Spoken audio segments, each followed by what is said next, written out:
ഏറെ കൊട്ടിഘോഷിക്കപ്പെട്ട ഡൊണാൾഡ് ട്രംപിൻ്റെ ചൈനീസ് സന്ദർശനത്തിന് ശേഷം യാതൊരു കാര്യങ്ങളും നേടാതെ തിരിച്ച് ട്രംപ് പോയി. അത് കഴിഞ്ഞ ഉടനെ തന്നെയാണ് തികച്ചും അൺഷെഡ്യൂൾഡായിട്ട് Russian president Vladimir Putin China സന്ദർശിക്കുന്നത്. നേരത്തെ തന്നെ നമ്മൾ തന്നെ പറഞ്ഞിട്ടുണ്ട്, ട്രംപിൻ്റെ സന്ദർശന വേളയിൽ ഉണ്ടായ വളരെ ഔദ്യോഗികവും അതുപോലെ തന്നെ പ്രത്യേകിച്ച് വലിയ വികാരങ്ങളൊന്നുമില്ലാത്ത ഒരു സ്വീകരണവും അതൊക്കെ നമ്മൾ നേരത്തെ തന്നെ കാണിച്ചിട്ടുണ്ട്. അപ്പോൾ തന്നെ നമ്മൾ പറഞ്ഞിരുന്നു, ചൈന ട്രംപ് പറയുന്നത് എന്താണെന്ന് കേൾക്കാമെന്നല്ലാതെ ട്രംപിന് ഒരു വാഗ്ദാനം കൊടുക്കാൻ തീരുമാനിച്ചിരുന്നില്ല എന്ന്. എന്നാൽ അതിന് 2 ദിവസം കഴിഞ്ഞിട്ട് ഇപ്പോൾ വ്ളാഡിമിർ പുടിൻ ബീജിങ്ങിലെത്തിയിരിക്കുകയാണ്. ആ സ്വീകരണവും അതിനോടനുബന്ധിച്ചുള്ള വളരെ ഊഷ്മളമായ ചൈനയുടെ പ്രതികരണങ്ങളും കണ്ടു കഴിഞ്ഞാൽ നമുക്ക് മനസ്സിലാവും എത്ര ഗാഢമായ ബന്ധമാണ് ഈ 2 രാജ്യങ്ങൾ തമ്മിലുള്ളത്.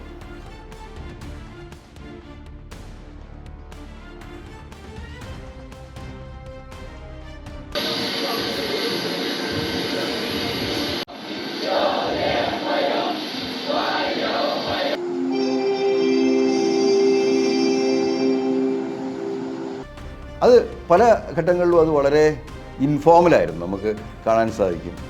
പുടിനും ഷിയും തമ്മിലുള്ള സംഭാഷണങ്ങളൊക്കെ വളരെ സൗഹൃദപൂർവ്വവും അങ്ങേയറ്റം സഹോദരതുല്യവുമായിട്ടുള്ള കാര്യങ്ങളാണ് അവിടെ നടക്കുന്നത്. അപ്പോൾ എന്താണ് ഈ സന്ദർശനത്തിൻ്റെ ഉദ്ദേശം? പുടിൻ എന്തിനാണ് ട്രംപിൻ്റെ സന്ദർശനം കഴിഞ്ഞ ഉടനെ തന്നെ ഇപ്പോൾ ഔദ്യോഗികമായി പറയപ്പെടുന്നത് ചൈനയും റഷ്യയും തമ്മിലുള്ള സഹകരണം കൂടുതൽ വർദ്ധിപ്പിക്കുക എന്നതാണ്. അതിൽ പ്രധാനമായിട്ടുള്ളത് ചൈനയാണ് റഷ്യയുടെ ഏറ്റവും കൂടുതൽ എണ്ണ വാങ്ങുന്ന രാജ്യം. അപ്പോൾ ചൈനയിലേക്ക് നേരിട്ട് മംഗോളിയ വഴി പൈപ്പ് ലൈനിലൂടെ എണ്ണ എത്തിക്കാനുള്ള ഒരു തീരുമാനമാണ് ഇപ്പോൾ റഷ്യയും ചൈനയും തമ്മിൽ പ്രധാനമായിട്ട് എടുത്തിരിക്കുന്നത്. അങ്ങനെ വരുമ്പോൾ വേറെ പ്രത്യേകിച്ച് പ്രശ്നങ്ങളൊന്നുമില്ലാതെ നേരെ തന്നെ ചൈനയിലേക്ക് റഷ്യൻ എണ്ണ കയറ്റുമതി ചെയ്യുവാനും ചൈനീസ് തുറമുഖങ്ങളിലൂടെ അത് മറ്റ് രാജ്യങ്ങളിലേക്ക് എത്തിക്കുവാനും സാധിക്കും. പിന്നെ മറ്റൊരു വിഷയം ലോകക്രമത്തിൽ ഇപ്പോൾ നടക്കുന്ന കാര്യങ്ങളാണ്. അതിൽ ഉക്രൈൻ യുദ്ധം മുതൽ പശ്ചിമേഷ്യയിലെ യുദ്ധം വരെയുള്ള കാര്യങ്ങൾ പരാമർശവിധേയമായി എന്നാണ് അറിയാൻ കഴിയുന്നത്. അതുകൊണ്ട് തന്നെ റഷ്യയും ചൈനയും തമ്മിൽ വളരെ നിർണായകമായ പരസ്പര സഹകരണം സൈനിക മേഖലയിൽ വളർത്തുന്ന കാര്യവും ചർച്ചയാവുകയും അതിൽ തീരുമാനമാവുകയും ചെയ്തു. മറ്റൊരു പ്രധാനപ്പെട്ട കാര്യം അവർ ചർച്ച ചെയ്തത് അമേരിക്കയുടെ ഇസ്രായേലിൻ്റെയൊക്കെ ഈ വലിയ ആക്രമണങ്ങൾ, ലോകത്തെ വിവിധ രാജ്യങ്ങളിലേക്ക് നടത്തുന്ന ആക്രമണങ്ങൾ. ഇപ്പോൾ നമുക്കറിയാം, വെനിസുല റഷ്യയുമായിട്ട് വളരെയധികം പങ്കാളിത്തമുള്ള രാജ്യമായിരുന്നു. ആ രാജ്യത്തെയാണ് ഇപ്പോൾ അമേരിക്ക അവിടുത്തെ പ്രസിഡൻറ്റിനെ തട്ടിക്കൊണ്ടുപോയിട്ട് ഒരു പാവ സർക്കാരിനെ അവിടെ പ്രതിഷ്ഠിച്ചിരിക്കുന്നത്. അപ്പോൾ ഇത്തരം വിഷയങ്ങൾ ലോകക്രമത്തിൽ അമേരിക്ക നടത്തുന്ന കടന്നുകയറ്റങ്ങളെ എങ്ങനെ ചെറുക്കാമെന്നുള്ളതിനെക്കുറിച്ചും ഷിയും അതുപോലെ പുടിനും തമ്മിൽ ചർച്ചയുണ്ടായി എന്നാണ് അറിയുന്നത്. ഇത്തരത്തിലുള്ള സഹകരണം ചൈനയും റഷ്യയും തമ്മിൽ വർദ്ധിപ്പിക്കുന്നതോട് കൂടിയിട്ട് കുറേയധികം അമേരിക്കൻ അക്രമങ്ങൾ ഇപ്പോൾ ലോകത്ത് പല സ്ഥലത്തും നടക്കുന്നതിൽ വലിയ കുറവ് വരുത്താൻ സാധിക്കും. അതായത് നമ്മുടെ ചേരിചേരാ രാഷ്ട്രങ്ങളുടെയും അതിനു മുമ്പ് സോവിയറ്റ് യൂണിയന് പ്രാമുഖ്യം ഉണ്ടായിരുന്ന കാലഘട്ടത്തിലെയും ഒരു ലോകക്രമം തിരിച്ചു കൊണ്ടുവരാൻ സാധിക്കുമോ എന്നുള്ളതാണ് ഇപ്പോൾ ലോകരാജ്യങ്ങൾ ഉറ്റുനോക്കുന്നത്.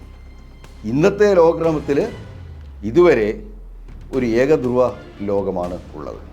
അതിൻ്റെ പ്രശ്നങ്ങളാണ് നമ്മൾ കാണുന്നത്. സോവിയറ്റ് യൂണിയൻ പോയതിന് ശേഷം പിന്നീട് ലോകത്തെല്ലായിടങ്ങളിലും സ്വന്തം സ്വാധീനം വർദ്ധിപ്പിക്കാനും കച്ചവടം വർദ്ധിപ്പിക്കാനും വേണ്ടിയിട്ട് അമേരിക്കൻ സാമ്രാജ്യത്വം ചെയ്യുന്ന വലിയ യുദ്ധങ്ങൾ, അതുമൂലം ലോകത്തെല്ലാ സ്ഥലത്തും ഉണ്ടാകുന്ന കെടുതികൾ, ഈ സയനിസ്റ്റുകൾ ഇപ്പോൾ US-ൻ്റെ കൂടെ നിന്നിട്ട് അവരുടെ ലക്ഷ്യങ്ങൾക്ക് വേണ്ടി നടത്തുന്ന ആക്രമണങ്ങൾ, ഇതാണ് നമ്മൾ ലോകക്രമം. കഴിഞ്ഞ 90-കൾ കഴിഞ്ഞതിന് ശേഷം ഉള്ള ഒരു ലോകക്രമം നോക്കിക്കഴിഞ്ഞാൽ ഇതാണ് നമ്മൾ കാണുന്നത്.